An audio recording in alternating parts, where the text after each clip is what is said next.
नमस्कार दोस्तों, ज्ञान मित्रा में आप सबका स्वागत है। तो 9 जून का फर्स्ट शिफ्ट का क्वेश्चन हम लोगों ने कर लिया था।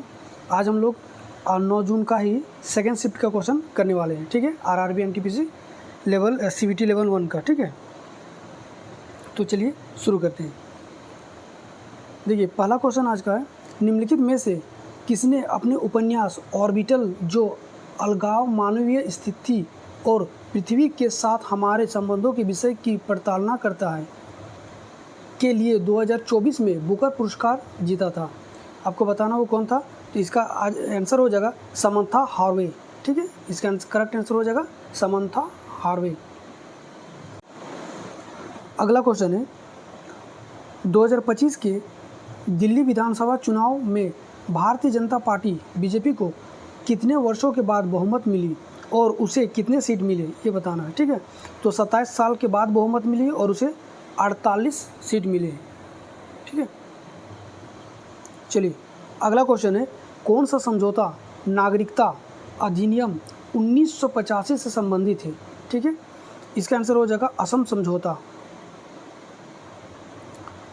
अगला क्वेश्चन है, 2025 एशिया गेम्स किस देश में आयोजित किया गया था? ये तो थाईलैंड में हो, इसका आंसर हो जाएगा सही।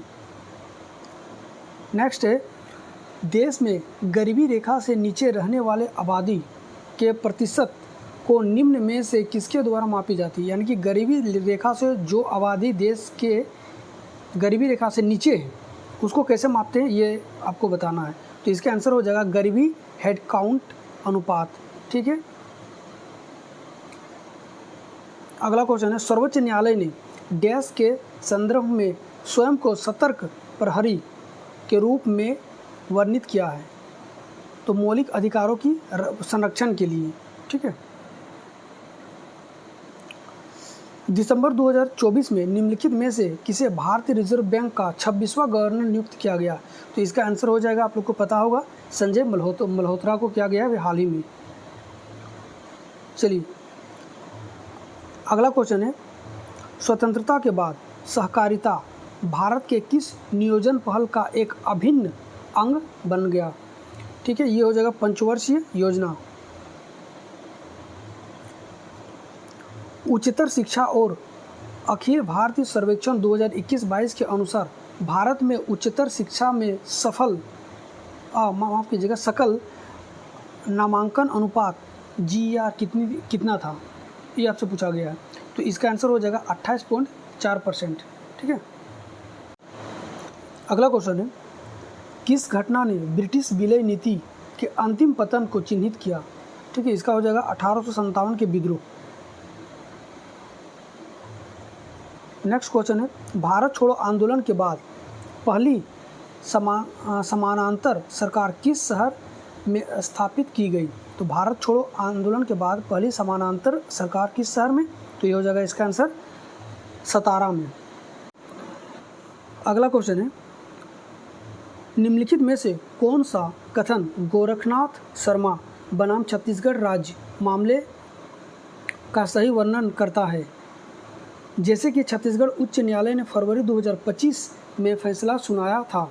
अब इसका पहला नंबर में है, ये पहला नंबर है। ठीक है, पहला नंबर में, इस मामले में पति द्वारा अपने पत्नी पर बिना सहमति क्रूर यौन उत्पीड़न करने का आरोप था, जिसके कारण उसकी मृत्यु हो गई। और यहाँ पे दूसरा वाला है कि छत्तीसगढ़ उच्च न्यायालय ने बलात्कार के मामले में पति को दोषी ठहराया और अधिकतम सज़ा सुनाई। आपको बताना है कि इनमें से कौन सा सही है। ठीक है, तो 1 और 2 दोनों सही है, एक सही है, एक ना तो 2 या फिर केवल 2। तो इसका आंसर ये हो जाएगा कि केवल 1 सही है। ठीक है,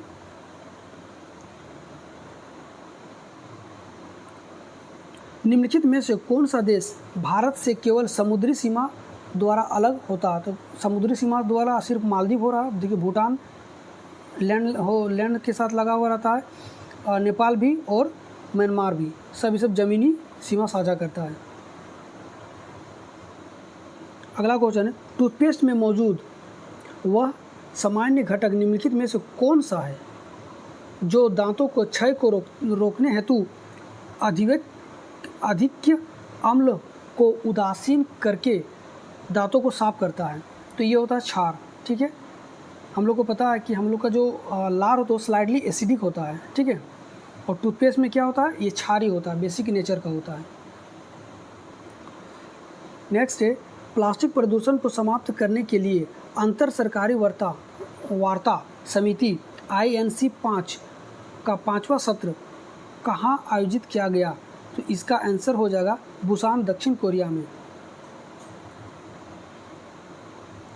अगला क्वेश्चन है, सामाजिक सुधार, साहित्य कार्यों और अटूट देशभक्ति में अपने योगदान के कारण किसे भारतीय पुनर्जागरण का जनक कहा जाता है? इसका आंसर हो जाएगा राजा राम मोहन राय। अगला क्वेश्चन, निम्नलिखित में से कौन सा मेघालय पठार का उपविभाजन नहीं है? अच्छा, मेघालय पठार का उपविभाजन नहीं है, ये बताना है। तो इसका आंसर हो जाएगा मिकिर पहाड़ियाँ। चलिए अगला क्वेश्चन है, अप्रैल 2025 तक की स्थिति के अनुसार सिमलीपाल, जिसे राज्य का दूसरा राष्ट्रीय उद्यान घोषित किया गया, राज्य का दूसरा राष्ट्रीय उद्यान घोषित किया गया, अच्छा किस राज्य का, ये पूछा, ठीक है। तो इसका आंसर हो जाएगा ओडिशा। ओडिशा का दूसरा राजकीय जैविक उद्यान घोषित किया गया सिमलीपाल को।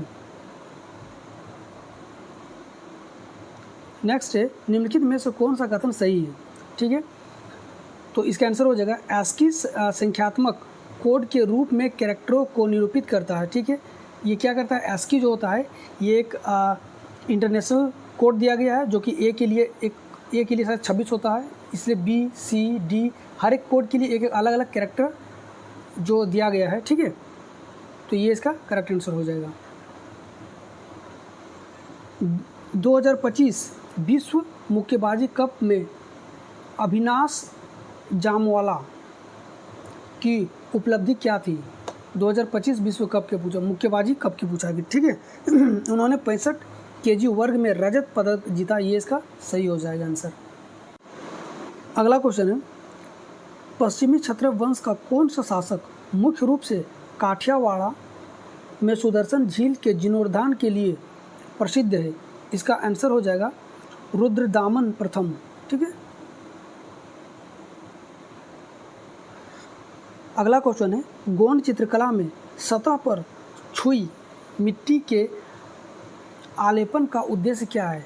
देखिए इसका क्या होता है कि चित्रकला बनाने के लिए एक चिकना सफ़ेद आधार बनाना, ठीक है। छुई मिट्टी, जिसको दुधिया मिट्टी भी शायद कहा जाता है, ये वाइट कलर का होता है, ठीक है। तो वो सफ़ेद आधार बनाने के लिए इसका लेप लगाया जाता है। चलिए अगला क्वेश्चन है, राष्ट्रीय विकास परिषद NDC ने किस वर्ष सहकारी समितियों पर राष्ट्रीय नीति की सिफारिश की थी? इसका आंसर हो जाएगा 1958।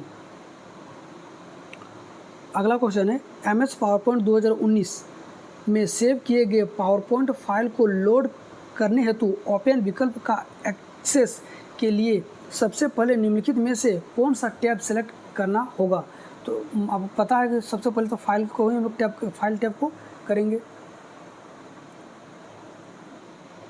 नेक्स्ट है, MS पावरपॉइंट में निम्नलिखित में से कौन सा एलिमेंट प्रेजेंटेशन क्रिएशन के इसके प्रारंभिक चरण में बेसिक ब्लैंक प्रेजेंटेशन का स्वाभाविक हिस्सा नहीं है? देखिए ये क्वेश्चन पूछा गया था आप लोग को, ठीक है। तो इसका आंसर हो जाएगा पूर्व निर्धारित थीम कलर। अगला क्वेश्चन है,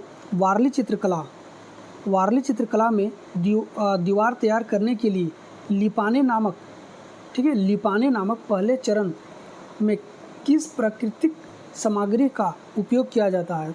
ये गेरू हो जाएगा, ठीक है। अगला क्वेश्चन है, भारत में मंत्री स्तरीय पदानुक्रम में राज्य मंत्रियों को प्रायः, इसको बताना आपको कि इसका आंसर क्या होगा। तो ये हो जाएगा राज्य मंत्रियों को प्रायः कैबिनेट मंत्रियों को सौंपे गए विभागों में द्वितीय दर्जा प्राप्त होता है, ठीक है।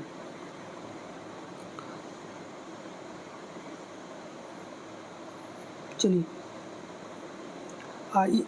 ये क्वेश्चन है भारतीय जनता पार्टी से पूछा गया था। भारतीय जनता पार्टी द्वारा 2024-25 के विधानसभा चुनावों में जीती गई सीटों की संख्या के आधार पर निम्नलिखित राज्यों को आरोही क्रम में व्यवस्थित कीजिए। ये 2024-2025 के टफ क्वेश्चन पूछा गया है। अब कौन राज्य में सीट किस तरह से जीता गया उसको अवरोही क्रम में आपको बताना है, ठीक है। तो इसका आंसर हो जाएगा, पहले 2 आएगा, फिर 1 आएगा, फिर 3, फिर 4, ठीक है। तो सबसे पहले 2 यानी कि महाराष्ट्र, फिर दिल्ली, फिर जम्मू कश्मीर, फिर झारखंड।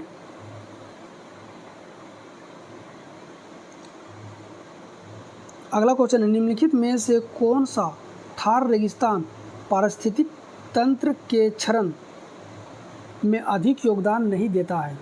इसका आंसर हो जाएगा देसी वृक्षों का बढ़ता रोपान। अगला क्वेश्चन, भारत का महान पठार ग्रेट प्लेटू किस प्राचीन भूभाग का हिस्सा है? तो ये गोंडवाना लैंड का होता है। मेंडलीव ने समान गुणों वाले तत्वों को आवर्त सारणी में कहाँ विन्यासित किया था? तो ये देखिए, ऊर्ध्वाधर स्तंभ जो होता है इस पे किया था, ठीक है। मेंडलीव ने ये जो स्तंभ होता है इस पे। अक्टूबर 2024 में नायब सिंह सैनी ने किस भारतीय राज्य के मुख्यमंत्री के रूप में अपने दूसरे कार्यकाल का शपथ लिया? ठीक है, ये हो जाएगा हरियाणा का। भारत में सिंचाई की वह विधि जिसमें प्रत्येक पौधे तक निम्न दाब में पाइप के माध्यम से जल वितरित किया जाता है, उसे क्या कहा जाता है? उसको कहा जाता है स्थानीय सिंचाई। अगला क्वेश्चन है, 2025 में IIT मद्रास में श्री एस रामाकृष्णन उत्कृष्टता केंद्र का उद्घाटन किसने किया? इसका आंसर हो जाएगा इसरो के अध्यक्ष ने। अगला क्वेश्चन है, वर्ष 2023-24 के लिए ग्रामीण विकास विभाग के लिए data governance quality index DGQI में निम्नलिखित में से किस कार्यक्रम को सर्वोच्च स्कोर प्राप्त हुआ? तो इसका आंसर हो जाएगा राष्ट्रीय सामाजिक सहायता कार्यक्रम को। अगला क्वेश्चन है, तने पर स्थित त्वचा रोमों, जिसको हम लोग ट्राइकोम कहते हैं, के संबंध में निम्नलिखित में से कौन सा कथन सत्य है? ठीक है, तो इसका आंसर हो जाएगा वे बहुकोशिकीय होते हैं और स्रावी हो सकते हैं। अगला क्वेश्चन है, नीति आयोग द्वारा जारी किए गए SDG इंडिया इंडेक्स 2023-24 के अनुसार भारतीय राज्यों द्वारा प्राप्त सम्मिश्रित स्कोरों की रेंज क्या है? ठीक है, इसका आंसर हो जाएगा 57 से लेकर के 79 यानी कि 79 तक। बादामी के चालुक्यों की स्थापना किसने की थी? बादामी के चालुक्यों की स्थापना किसने की थी? इसका आंसर हो जाएगा पुलकेशिन प्रथम ने।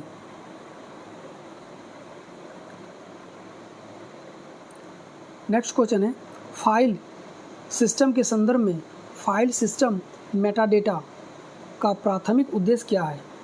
ठीक है, इसका आंसर हो जाएगा फाइलों और डायरेक्टरी के बारे में जानकारी रिकॉर्ड करना, जैसे कि उसके नाम, साइज, टाइम स्टैम्प और अनुमतियाँ। ठीक है, चलिए आज का लास्ट क्वेश्चन है 40 क्वेश्चन का। ठीक है, निम्नलिखित में से कौन सी विधि मौजूदा MS एक्सेल स्प्रेडशीट को ओपन करने का सबसे तेज़ तरीका है? बोला गया कि मौजूदा स्थिति जो है उसमें MS एक्सेल को सबसे तेज़ी से कैसे स्टार्ट किया जा सकता है? इसका आंसर हो जाएगा फाइल एक्सप्लोरर में .xlsx, ठीक है, जो कि इसका एक्सटेंशन होता है। किसका? MS एक्सेल का। फाइल का डबल क्लिक करके आप लोग उसको तेज़ी से तुरंत ओपन कर सकते हैं। तो यहाँ 40 क्वेश्चन ख़त्म हो गया। अब हम लोग देखेंगे करंट अफेयर्स। आज का पहला करंट अफेयर्स है, इंडिया की पहली प्राइवेट सैटेलाइट कॉन्स्टलेशन को जनवरी 2025 में किसने लॉन्च किया? ये आपको बताना है। तो इसका आंसर हो जाएगा वन वेव इंडिया ने लॉन्च किया है। ठीक है, दूसरा क्वेश्चन है, भारत में जनवरी 2025 में annual status of education report 2024 का कौन सा मुख्य निष्कर्ष सामने आया? तो इसका मुख्य निष्कर्ष क्या था? गवर्नमेंट स्कूलों में पोस्ट कोविड सिखाने में अच्छा प्रदर्शन किया। ठीक है, इसका आंसर हो जाएगा। चलिए अगला क्वेश्चन है, यानी कि तीसरा क्वेश्चन है करंट अफेयर्स का। यूनियन कैबिनेट ने 29 जनवरी 2025 को किस मिशन को मंजूरी दी? तो यूनियन कैबिनेट ने किसको दिया था मंजूरी? तो नेशनल क्रिटिकल मिनरल मिशन को मंजूरी दी थी। चौथा नंबर का क्वेश्चन है, 2025 के रिपब्लिक डे परेड में बेस्ट टैब्लो यानी कि झांकी, जो बेस्ट झांकी पुरस्कार यानी कि टैब्लो पुरस्कार किस मंत्रालय को मिला, ये बताना है आपको। तो ये हो जाएगा मिनिस्ट्री ऑफ ट्राइबल अफेयर्स को मिला है। अगला क्वेश्चन है, फरवरी 2025 में पेरिस में आयोजित AI एक्शन समिट की सह अध्यक्षता किसने की? इसका आंसर हो जाएगा भारत के प्रधानमंत्री और फ्रांस के राष्ट्रपति ने। छठा नंबर क्वेश्चन है, भारत ने फरवरी 2025 में किस पर्व को पर्यावरण संरक्षण के संदर्भ हेतु मनाया? इसका आंसर हो जाएगा विश्व दलहन दिवस। ठीक है, पल्सेस डे। भारत, सातवां नंबर का क्वेश्चन है, भारत ने संप्रेषण और जलमार्ग मंत्रालय MOPSW ने फरवरी 2025 में किस क्षेत्र को मुख्य पहल की घोषणा की? इसका आंसर हो जाएगा पोर्ट और जलमार्ग आधुनिकीकरण। पोर्ट और जलमार्ग आधुनिकीकरण। आज का लास्ट करंट अफेयर्स है, गुलमर्ग कश्मीर में फरवरी 2025 को राष्ट्रीय विंटर गेम्स आयोजन को क्यों रद्द कर दिया गया? क्योंकि वहाँ पे पर्याप्त मात्रा में बर्फबारी नहीं हुआ था, जिस कारण से इसको रद्द करना पड़ा। ठीक है गाइस, तो ये आज का आखिरी क्वेश्चन था। वीडियो कैसा लगा आप लोग ज़रूर बताइएगा। अगर वीडियो अच्छा लगा तो प्लीज़ वीडियो को लाइक कीजिएगा, सब्सक्राइब कर दीजिएगा। तब तक